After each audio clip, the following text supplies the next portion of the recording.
ईश्वर को प्राप्त करने का सबसे सरल माध्यम है भक्ति। यदि हम निस्वार्थ भाव से भगवान की प्रेममयी भक्ति करें तो निश्चित ही हम भगवान को प्राप्त कर सकते हैं।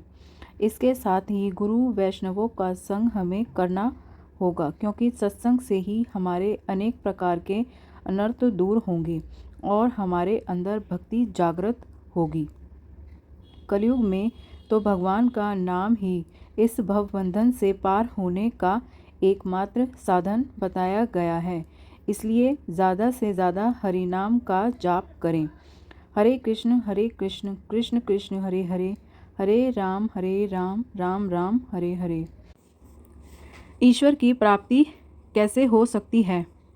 ईश्वर हमें प्राप्त ही हैं।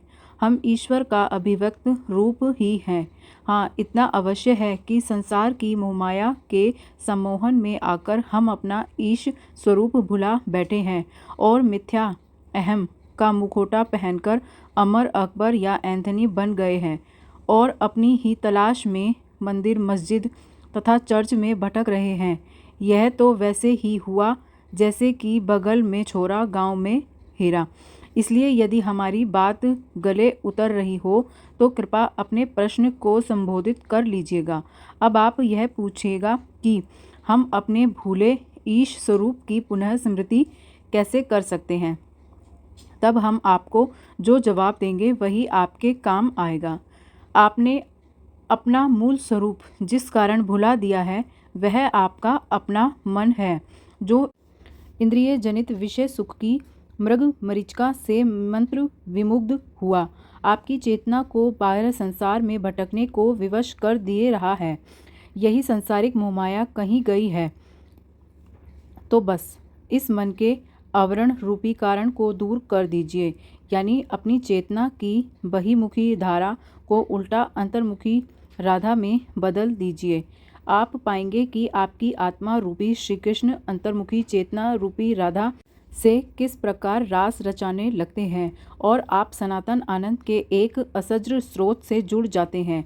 बस यही है आपके स्वरूप में स्थित और यही है ईश्वर तत्व, जो पाया नहीं जाता, अनुभव किया जाता है, और अनुभव भी ऐसा जो किसी से कहा न जा सके। गूंगे के गुड़ जैसा खाओ और जान जाओ। गीता में मन से परे जाने उपाय के रूप में श्री कृष्ण ने अर्जुन को बताया है कि अभ्यास में वैराग्य द्वारा मन को जीता जा सकता है। अभ्यास का अर्थ यही है कि अपनी दिव्यता के विषय के बार बार अपनी मति स्थिर की जाए, और मति स्थिरता के लिए सांसारिक विषय भोग से उपरत हुआ है, जो कि वैराग्य है। भगवान बुद्ध ने अनापान सती, विषपान योग बताया, और भी जो साधन विधियां हैं वे चाहे किसी भी धर्म पंथ संप्रदाय की हो, सभी प्रकार मूल स्वरूप एक ही हैं, और वह है मन से मुक्ति। प्रकारांत से मन से मुक्त का अर्थ है विचारों से मुक्ति। अतः एक निर्विचार चेतना ही ईश्वर तत्व है और इसकी प्राप्ति ही ईश्वर की प्राप्ति है।